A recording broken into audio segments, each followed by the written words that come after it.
Alors ce matin, numéro 5.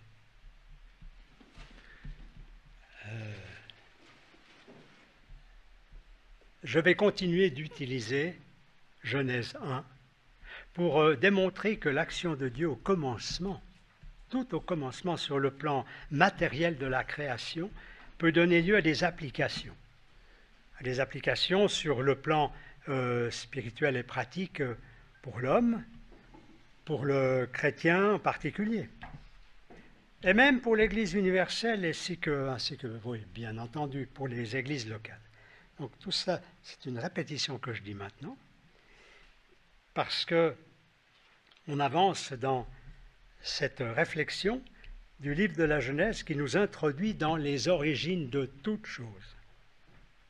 Et le premier chapitre est déjà très instructif à ce sujet, à cet égard, chapitre 1 et chapitre 2. La succession des événements qui se sont déroulés, qui ont été le fait de l'action directe de Dieu, nous montre que rien, et je me répète toujours là, n'est le produit du hasard, dans l'ordre universel de la matière.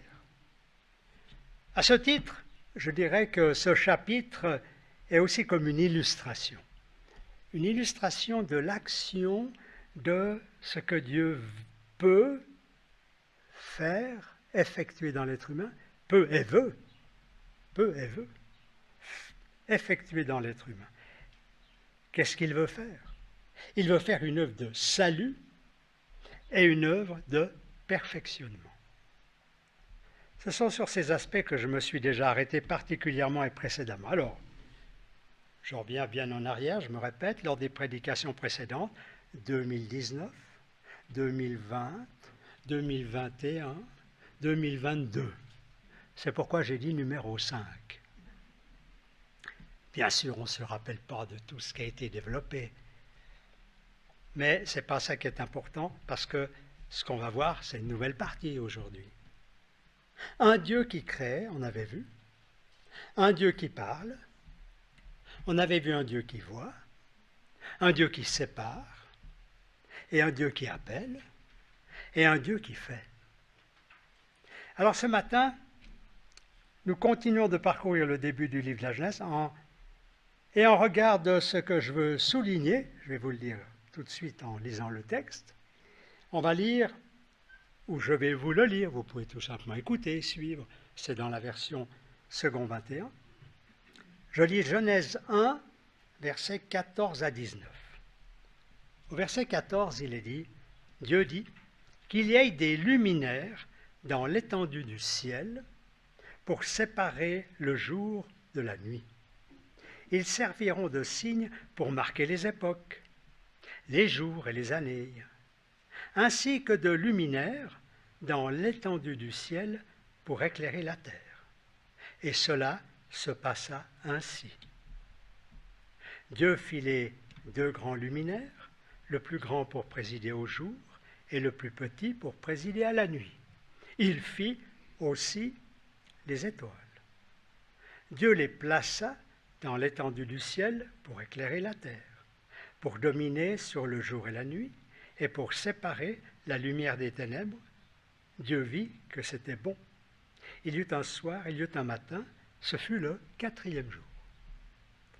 Et je relis le verset 17. Dieu les plaça dans l'étendue du ciel pour éclairer la terre. Dieu les plaça. Ça va être mon thème de ce matin. Un Dieu qui place. Extraordinaire, n'est-ce pas, si on lit ce texte? Vous avez vu quelques vues du nouveau télescope Webb, jusqu'où il va dans l'univers, pour nous montrer quelques vues qui sont en avant-goût de ce qu'il va voir par la suite. Mais ça, c'est... Les hommes sont émerveillés, on est aussi émerveillés. Mais qui est derrière tout cela? Les hommes ne font que découvrir, finalement, ce que Dieu a fait, même s'ils ne veulent pas le reconnaître. Mais ça ne change rien. Dieu a accompli cette chose extraordinaire qu'on peut admirer. Et puis je lis un deuxième texte. Dans Genèse 2, versets 7, 8, 15 et puis 21, 23. L'Éternel Dieu plaça l'homme, l'Éternel Dieu façonna l'homme avec la poussière de la terre. Il insuffla un souffle de vie dans ses narines et l'homme devint un être vivant. L'Éternel Dieu planta un jardin en Éden, du côté de l'est, et il y mit l'homme qu'il avait façonné.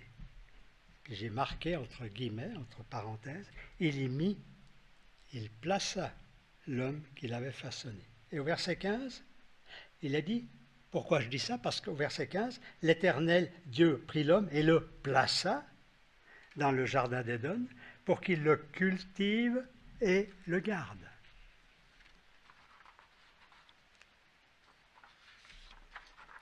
Alors l'Éternel Dieu, fit tomber un profond sommeil sur l'homme, qui s'endormit. Il prit une de ses côtes et referma la chair à sa place.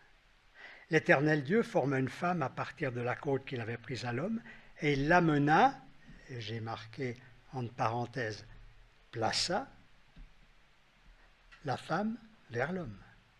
L'homme dit, voici cette fois-ci celle qui est faite des mêmes os et de la même chair que moi. On l'appellera femme parce qu'elle a été tirée de l'homme. Donc d'une part, Dieu crée l'homme, il le place dans le jardin d'Éden. Ensuite, il crée la femme et la place, bien sûr aussi dans le jardin d'Éden, mais à côté de l'homme. Voilà pourquoi mon titre de ce matin, c'est « Un Dieu qui place ».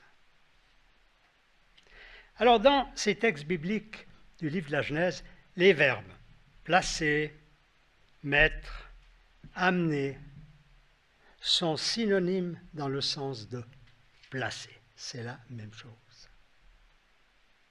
En Genèse 1, versets 14 à 19, il est fait mention de la place que Dieu assigne à chaque astre. Le remplacement sidéral. C'est comme ça qu'on parlerait sur le plan technique des astronomes. Oui, sur le plan sidéral. Les distances de ces astres, les uns par rapport aux autres, et par rapport au volume des masses, c'est extraordinaire. Si on y réfléchit, c'est extraordinaire. C'est parfait. La masse du Soleil et la masse de la Lune, les distances qui les séparent de la Terre sont parfaites. Il me semble que si les hommes qui nous entourent réfléchissaient tant soit peu, s'arrêtaient pour réfléchir tant soit peu, un instant, rien qu'à cela déjà. Mais pourquoi les choses sont ainsi? Le fait du hasard, presque au kilomètre près. Non. Donc ça ferait réfléchir, il y a quelque chose de plus. C'est pourquoi il est dit par la bouche de Paul dans les Romains que Dieu parle par la nature, parle à l'homme. L'homme doit être attentif, c'est ça le problème, et réfléchir. Imaginons les conséquences d'un soleil trop proche ou trop éloigné de la Terre. Ce serait trop de radiation ou manque de rayons ultraviolets. Trop de chaleur ou trop de froid, trop de luminosité ou trop de pénombre. Imaginons les conséquences, alors je pourrais faire un cours là-dessus, mais je ne suis pas dans la branche, mais imaginons les conséquences d'une lune trop proche de la Terre ou trop éloignée. Quoique, je ne sais pas si vous avez vu, la semaine passée, avant, ce qu'on a appelé la superlune. Oh, magnifique, hein? Nous, on était aux premières loges pour voir la superlune. Luminosité, et puis la grosseur.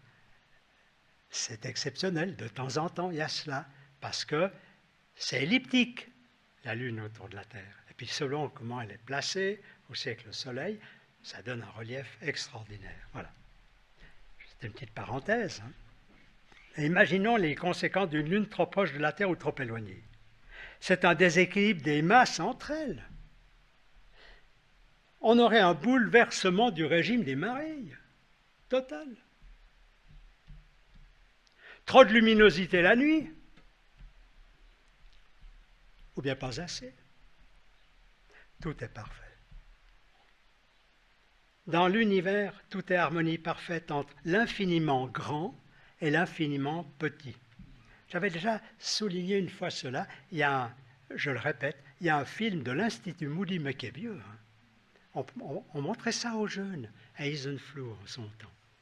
Extraordinaire. Un film qui montre que l'homme, par rapport à ce qu'on connaît de l'infiniment grand puis de l'infiniment petit, l'homme il est au milieu. Exactement médian.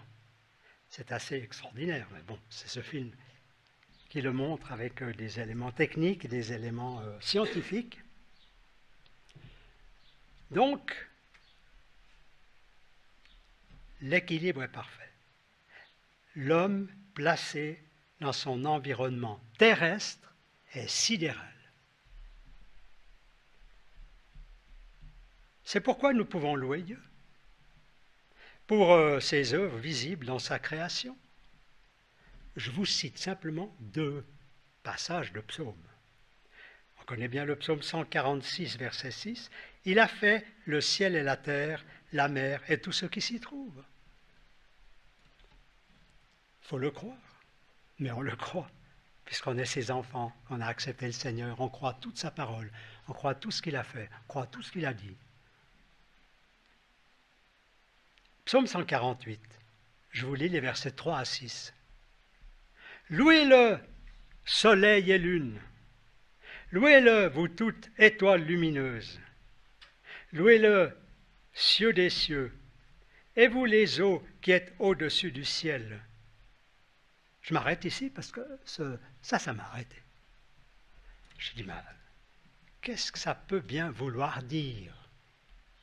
Les eaux qui êtes au-dessus du ciel. Si ça avait été les eaux au-dessous du ciel, ils sont là devant nous, les eaux, dans les mers, mais au-dessus du ciel. Alors, j'ai quand même regardé un petit peu plus ce que les commentateurs disent. Alors, tout simplement ceci, le commentaire biblique dit poétiquement, dans la façon, parce qu'on est dans le poétique aussi dans les psaumes, poétiquement, c'est les nuages de pluie. Oui, ben ça se comprend. Les nuages de pluie peuvent aussi louer le Seigneur dans ce que Dieu a créé. Qu'ils louent le nom de l'Éternel, car il a donné ses ordres et ils ont été créés. Il les a établis pour toujours et à perpétuité. Il a donné des lois et il ne les violera pas. Alors les gens s'inquiètent. Peut-être à juste titre, certaines choses. Mais Dieu ne va pas modifier là où il a mis la lune, puis là où il a mis le soleil, et puis où il a mis le reste. Non, pas du tout. C'est dans le plan de Dieu, et voilà une assurance extraordinaire, et il ne les violera pas. Et dans le texte que j'ai lu en Genèse 2, versets 7 à 8 et le verset 15, il est fait mention de la place que Dieu assigna à l'homme dès sa création. C'était l'endroit le meilleur voulu de Dieu pour lui, le jardin d'Éden. On aimerait bien vivre dans un jardin d'Éden. Celui d'origine, ça devait être extraordinaire. Et du jardin d'Éden, la descendance de l'homme s'est répandue sur toute la surface de la terre. Et dans sa préscience, Dieu a permis que nous soyons placés où nous sommes. Est-ce qu'on le croit? Nous soyons placés où nous sommes, en chair et en os et géographiquement. Ça fait réfléchir. Mais dans bien des situations de ce monde, beaucoup d'êtres humains aimeraient vivre ailleurs. Et à juste titre, reconnaissons-le, à juste titre, avec ce qui se passe, avec les conditions qu'ils vivent. Mes frères et mes sœurs, chers en Jésus-Christ, nous pouvons être reconnaissants de vivre ici en Suisse. Est-ce qu'on a, mais je pense que tous, on a réfléchi un jour à ça. Pourquoi est-ce que je vis ici? Pourquoi est-ce que j'ai tous ces privilèges? On y a réfléchi. Est-ce qu'on a eu une réponse? Préscience de Dieu à notre égard et qui nous pousse à ne dire qu'une chose. Merci. Merci. Alors, je dis bien, nous pouvons être reconnaissants de vivre ici en Suisse, même si parfois l'on se plaint qu'il y a trop de soleil.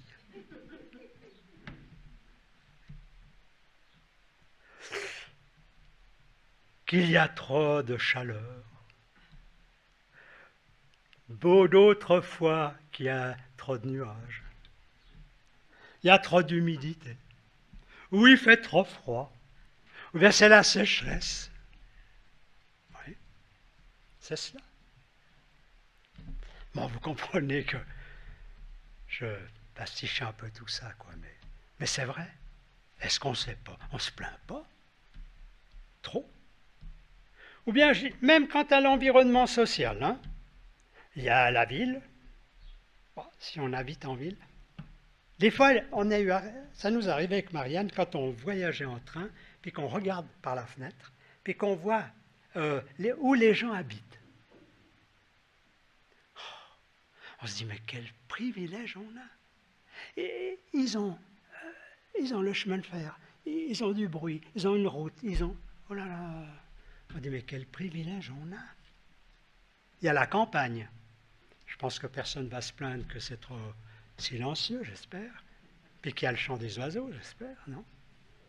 Et puis il y a ceux qui ont une villa, et puis il y a ceux qui ont un immeuble locatif, qui habitent dans un immeuble locatif. Alors, nous, on avait la villa, puis maintenant on est dans un immeuble locatif. Bon, ça change. Il y a trop de bruit. Les gens font la fête. Les gens parlent fort sans penser aux autres. Heureusement, on ne se plaint pas. Parce qu'on a des voisins charmants. Formidable. C'est comme ça. Dans le fond, je pose la question. Sommes-nous heureux là où Dieu a permis que nous soyons implantés? Parfois par le jeu des circonstances. Reconnaissons-le. Mais pas du hasard. Jamais du hasard. Il n'y a pas de hasard pour Dieu. Et où nous sommes, il n'y a pas de hasard. Parce que Dieu, il a certainement un plan pour que là où nous sommes, nous puissions être des témoins de Jésus-Christ, quelles que soient les circonstances. Et vous avez, tout comme moi, expérimenté bien des fois qu'on a pu témoigner d'une façon extraordinaire à quelqu'un, peut-être qu'il n'y avait pas eu des grands résultats, mais on a pu témoigner à quelqu'un si on n'avait pas été là. Je pose des réflexions ce matin, tout simplement. La place, Dieu qui place.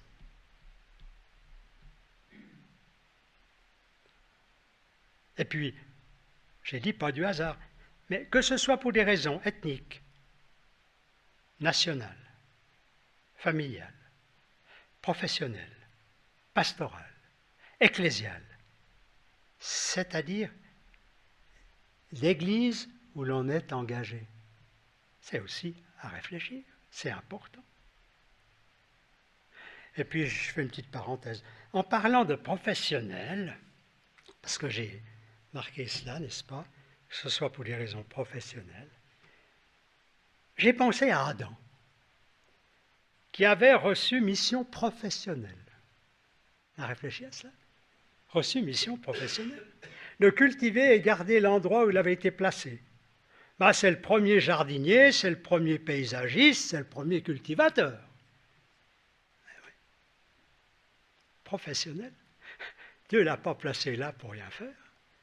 il lui a confié une tâche professionnelle.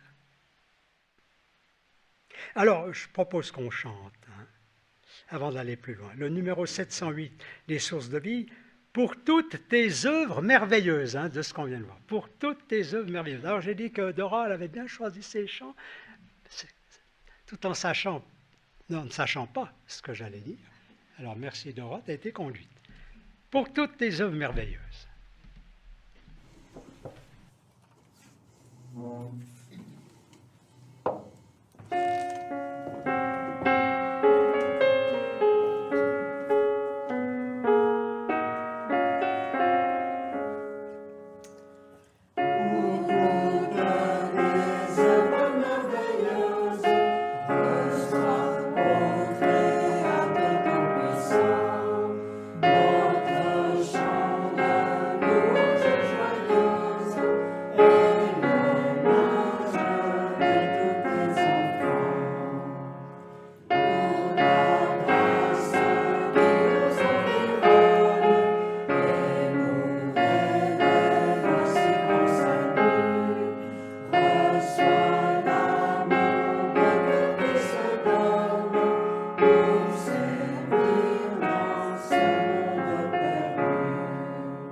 Maintenant, je veux souligner la place du chrétien sur le plan spirituel et pratique. Tout d'abord, sur le plan spirituel. Je pose cette question. Écoutez bien. Sommes-nous conscients que comme chrétiens, nous avons la meilleure place?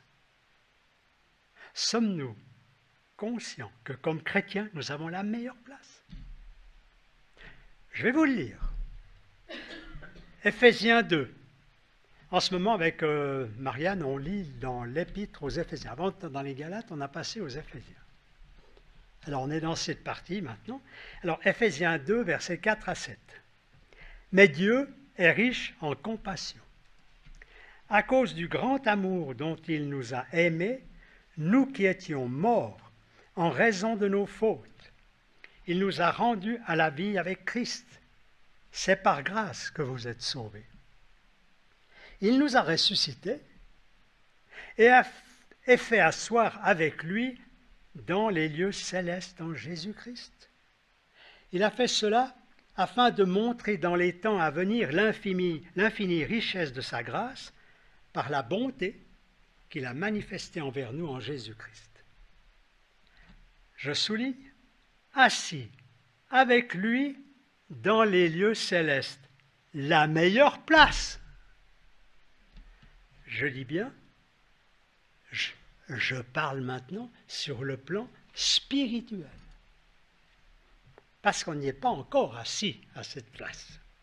Ça viendra, mais pour l'instant, spirituellement, il nous a ressuscités.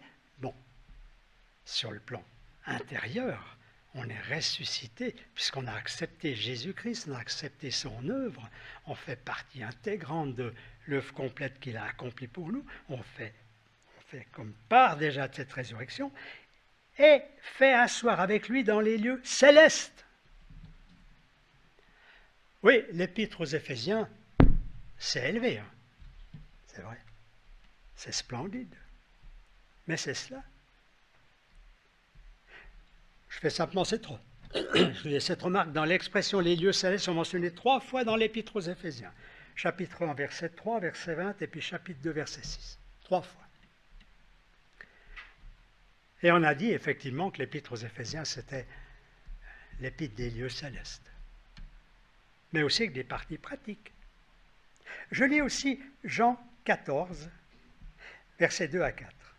C'est le Seigneur qui parlait alors qu'il était encore là, il parlait à ses disciples et il leur dit « Il y a beaucoup de demeures dans la maison de mon Père. Si ce n'était pas le cas, je vous l'aurais dit, je vais vous préparer une place. » Rappelez-vous notre titre de ce jour, Dieu place. Il va nous préparer une place. Il est allé nous préparer une place. Et puis je vais vous préparer une place, je reviendrai et je vous prendrai avec moi afin que là où je suis, vous y soyez aussi. Vous savez où je vais, dit-il à ses disciples, et vous en savez le chemin. Ça voulait dire, suivez-moi. Dans Jean 17, quand le Seigneur prie son Père, la prière qu'on appelle sacerdotale, au verset 24, « Père, je veux que là où je suis, ce que tu m'as donné soit aussi avec moi, afin qu'il contemple ma gloire, la gloire que tu m'as donnée parce que tu m'as aimé avant la fondation du monde. » Deux textes parallèles qui vont ensemble. Je vais vous préparer une place, puis Père, cette prière, Père, je veux vraiment que là où je serai, là où je vais, ben, ça ne va pas être facile, hein. Il y a la croix, mais il y aura la résurrection. Il y aura la glorification, l'ascension. Là où je vais, près de toi, je veux que là aussi, ce que tu m'as donné soit avec moi. Quelle assurance! Ça sera pratique, mais pour l'instant, c'est une position spirituelle, une place au-dessus de tout et de tous, sans pour autant planer, excusez du terme, mais planer spirituellement. Non, il ne faut pas planer spirituellement. Non, parce qu'on est avec des contingences humaines dans ce monde, des contingences humaines et des autres, avec les autres hommes, hein, les mêmes contingences. Mais c'est aussi à venir, une place concrète de résurrection. Et puis quand il écrit encore aux Éphésiens, il leur dit au chapitre 1, versets 18 à 23, « Je prie qu'il illumine les yeux de votre cœur pour que vous sachiez quelle est l'espérance qui s'attache à son appel, quelle est la richesse de son glorieux héritage au milieu des saints. » C'était le verset 18. Je continue.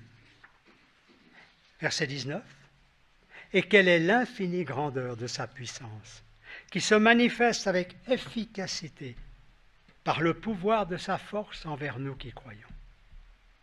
Cette puissance, il l'a déployée en Christ quand il l'a ressuscité et l'a fait asseoir à sa droite dans les lieux célestes.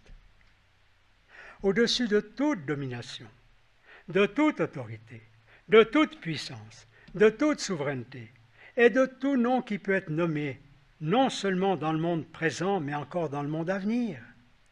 Il a tout mis sous ses pieds et il l'a donné pour chef suprême à l'Église, qui est son corps, la plénitude de celui qui remplit tout en tous.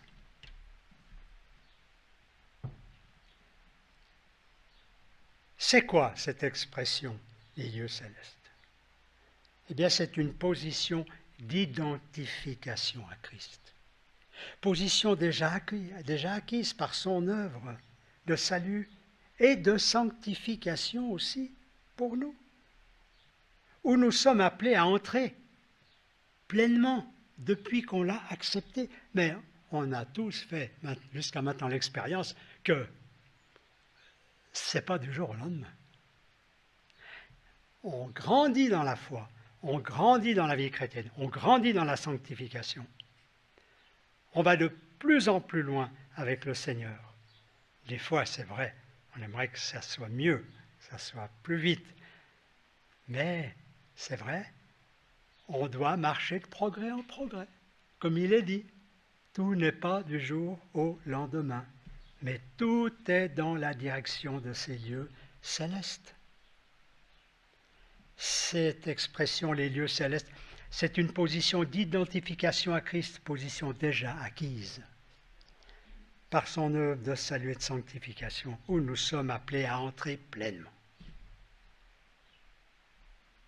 Position de participant à la nature divine. Qu'est-ce que nous dit l'apôtre Pierre dans sa deuxième épître? Au chapitre 1, les versets 3 à 8, je lis. « Sa divine puissance nous a donné tout ce qui est nécessaire à la vie et à la piété en nous faisant connaître celui qui nous a appelés par sa propre gloire et par sa force. Celle-ci nous assure les plus grandes et les plus précieuses promesses. Ainsi, grâce à elle, vous pouvez fuir la corruption qui existe dans le monde par la convoitise et devenir participant de la nature divine. Pour cette raison même, faites tous vos efforts afin d'ajouter à votre foi la qualité morale, à la qualité morale la connaissance, à la connaissance la maîtrise de soi, à la maîtrise de soi la persévérance, à la persévérance la piété, à la piété l'amitié fraternelle, à l'amitié fraternelle l'amour. Ouf, quel programme! En effet, si ces qualités sont en vous et se développent, elles ne vous laissent pas inactifs, ni stériles pour la connaissance de notre Seigneur Jésus-Christ. Participants de la nature divine.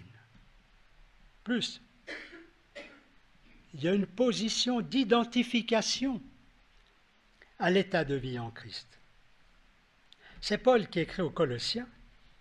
Vous voyez, je vous cite des textes parce que je n'aimerais pas que ce soit moi qui disserte sans fondement. Les fondements, ils sont là dans la parole. Position d'identification à l'état de vie en Christ. Colossiens 3, versets 1 à 4. Si donc vous êtes ressuscité avec Christ, qu'est-ce qu'il faut faire? Cherchez les choses d'en haut, où Christ est assis à la droite de Dieu. Attachez-vous aux réalités d'en haut et non à celles qui sont sur la terre. Oui. Oh. On aime encore bien les choses de cette terre. Hein? Oui, il y a des belles choses, il y a des bonnes choses. On est aussi quand même un peu attaché. Oh, il n'y a pas de mal à cela, hein? Mais il y a les mauvaises choses de cette terre. C'est ce que veut dire l'apôtre. Oui, s'attacher véritablement à ce qu'il nous est donné. En effet, attachez-vous aux réalités d'en haut et non à celles qui sont sur la terre. En effet, vous avez connu la mort et votre vie est cachée avec Christ en Dieu. Quand Christ, notre vie, apparaîtra, alors vous apparaîtrez aussi avec lui dans la gloire. Vous avez connu la mort. Non, pas physiquement, mais spirituellement. Par rapport à notre vieille nature, oui. Christ nous a régénérés complètement, nous a donné une vie nouvelle. Quand Christ, notre vie, apparaîtra, alors vous apparaîtrez aussi avec lui dans la gloire. Position de connaissance de la puissance de résurrection, cette identification. Mais parallèlement, position d'identification aussi dans les souffrances de Christ. C'est ce que Paul a fait, a souffert et dit à ses frères et sœurs de l'époque. Il ne va pas y avoir de vie chrétienne sans souffrance. Lorsqu'on porte le nom de Christ, il y a des souffrances, qui peuvent être de diverses natures, mais il y a des souffrances. Quand il écrit aux Philippiens, au chapitre 3, versets 7 à 12, il parle de ce qu'il a reçu par nature. On connaît le passage, juif, né de juif, la loi parfaite, etc. Enfin, il était parfait dans tout ce qui était à l'époque de juif, de la loi, des connaissances. Mais qu'est-ce qu'il dit? Mais ces qualités, qui étaient pour moi des gains, je les ai regardées comme une perte à cause de Christ. Et je considère même tout comme une perte à cause du bien suprême qu'est la connaissance de Jésus-Christ mon Seigneur. À cause de lui, je me suis laissé dépouiller de tout et je considère tout cela comme, c'est fort le mot là, c'est fort, comme des ordures, afin de gagner Christ. Et d'être trouvé en lui, non avec ma justice, celle qui vient de la foi, mais avec celle qui s'obtient par la foi en Christ. La justice qui vient de Dieu, qui est fondée sur la foi. Ainsi, je connaîtrai Christ, la puissance de sa résurrection et la communion à ses souffrances, en devenant conforme à lui dans sa mort, pour parvenir d'une manière ou d'une autre à la résurrection des morts. Mes frères et mes sœurs,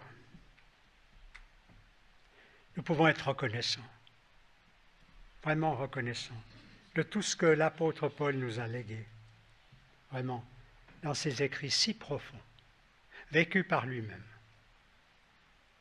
Et il peut dire, ce n'est pas que j'ai déjà remporté le prix, ou que j'ai déjà atteint la perfection, mais je cours. Il marchait de progrès en progrès, mais je cours pour tâcher de m'en emparer, puisque de moi aussi, Jésus-Christ s'est emparé. Et nous avons été emparés par Jésus-Christ. Oh oui, quelle grâce! Pourquoi moi? Pourquoi Jésus-Christ s'est emparé? En effet, il dit aux Philippiens, chapitre 1, verset 29, en effet, il vous a été fait la grâce non seulement de croire en Christ, mais encore de souffrir pour lui. Et toutes ces églises à qui il a écrit dans le Nouveau Testament, toutes ces églises ont souffert de la part de ceux qui les entouraient à l'époque. Ils ont souffert du judaïsme, qui s'opposait au christianisme. Ils ont souffert du paganisme, si fort aussi à l'époque. Mais n'est-il pas aussi fort aujourd'hui, avec ce qu'on voit, ce qui se passe, de nature différente? Mais le diable n'est pas à l'arrière.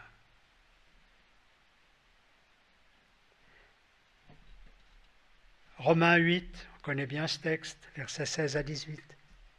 L'Esprit lui-même rend témoignage à notre esprit que nous sommes enfants de Dieu. Or, si nous sommes enfants, nous sommes aussi héritiers, héritiers de Dieu et co-héritiers de Christ. Si toutefois, nous souffrons avec lui afin de prendre part aussi à sa gloire. Et il peut dire, j'estime que les souffrances du moment présent ne sont pas dignes d'être comparées à la gloire qui va être révélée pour nous. Alors on va chanter. Merci Dora. Dieu est bon. Dieu est bon. C'est dans les classeurs bleus numéro 240.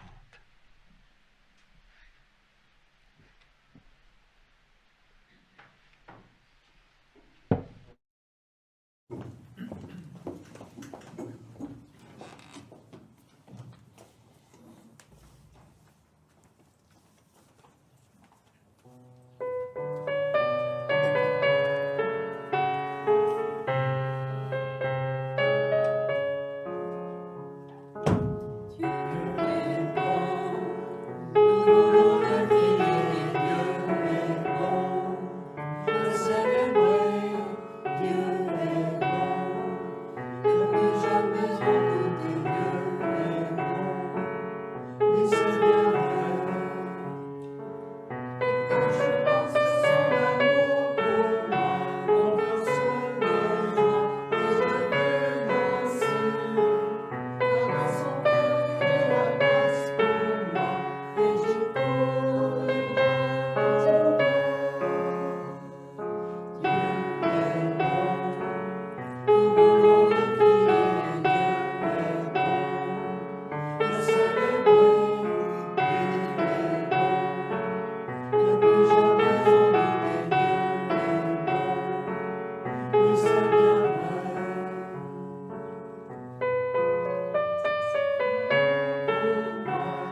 On a chanté.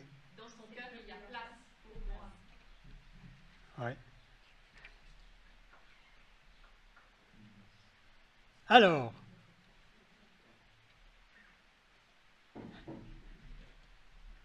Alors nous sommes aussi au bénéfice de la meilleure place, hein, sur le plan pratique. Dans le corps de Christ, l'Église. Est-ce qu'on est conscient qu'on est à la meilleure place dans l'Église, qu'on est membre à part entière? Alors je lis ce texte, hein, qu'on connaît bien, mais qui nous fait du bien. Je peux presque dire qu'il nous remet à sa place. 1 Corinthiens 12, verset 12. Le corps forme un tout, mais a pourtant plusieurs organes, et tous les organes du corps, malgré leur grand nombre, ne forment qu'un seul corps. Il en va de même pour Christ. En effet, que nous soyons juifs ou grecs, esclaves ou libres, nous avons tous été baptisés dans un seul esprit pour former un seul corps, et nous avons tous bu à un seul esprit. Ainsi, le corps n'est pas formé d'un seul organe, mais de plusieurs. Rappelez-vous, Dieu place. Le titre, Dieu place. Alors, qu'est-il dit? Si le pied disait, puisque je ne suis pas une main, je n'appartiens pas au corps, ne ferait-il pas partie du corps pour autant? Et si l'oreille disait, puisque je ne suis pas un œil, je n'appartiens pas au corps, ne ferait-elle pas partie du corps pour autant? Si tout le corps était un œil, où serait l'ouïe? S'il était tout entier l'ouïe, où serait l'odorat? En fait, Dieu a placé chacun des organes dans le corps comme il l'a voulu. S'ils étaient tous un seul organe, où serait le corps? Il y a donc plusieurs organes, mais un seul corps. L'œil ne peut pas dire à la main « je n'ai pas besoin de toi », ni la tête dire aux pieds « je n'ai pas besoin de vous ». Bien plus, les parties du corps qui paraissent être les plus faibles sont nécessaires, et celles que nous estimons être les moins honorables du corps, nous les entourons d'un plus grand honneur. Ainsi, nos organes les moins décents sont traités avec plus d'égard, tandis que ceux qui sont décents n'en ont pas besoin. Dieu a disposé le corps de manière à donner plus d'honneur à ce qui en manquait, afin qu'il n'y ait pas de division dans le corps, mais que tous les membres prennent également soin les uns des autres. Et on cite souvent ce verset, si un membre souffre, tous les membres souffrent avec lui. Si un membre est honoré, tous les membres se réjouissent avec lui. Vous êtes le corps de Christ, et vous êtes ses membres, chacun pour sa part. Chacun pour sa part. Ça, c'est important. Chacun à sa place. Dans l'Église universelle, mais évidemment dans l'Église locale, comme c'était le cas à Corinthe, à qui il s'adressait. Il fallait qu'ils prennent conscience qu'il n'y avait pas des gens plus grands que d'autres, que les gens avaient une meilleure place que d'autres, qu'ils étaient plus importants que d'autres, parce qu'ils exerçaient telle ou telle fonction. Non. Non.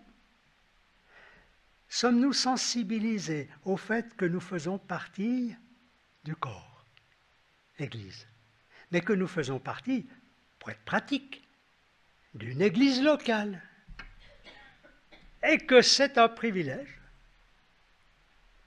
Combien peut-être dans ce monde aimeraient faire partie d'une Église locale, mais ils en sont empêchés à cause de la persécution, empêchés de se réunir.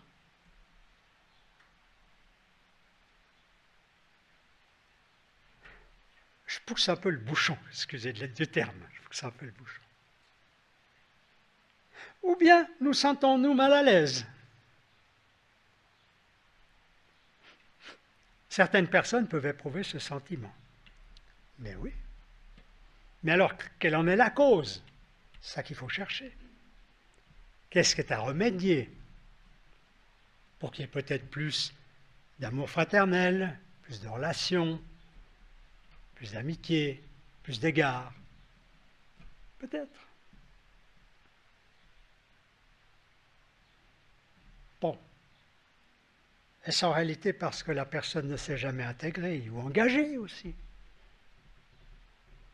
Vous avez remarqué que quand on s'intègre dans, je ne sais pas, une société ou quelque chose à faire avec un autre groupe, Quand on s'intègre, on est aussi intégré. Et puis on a du plaisir de partager.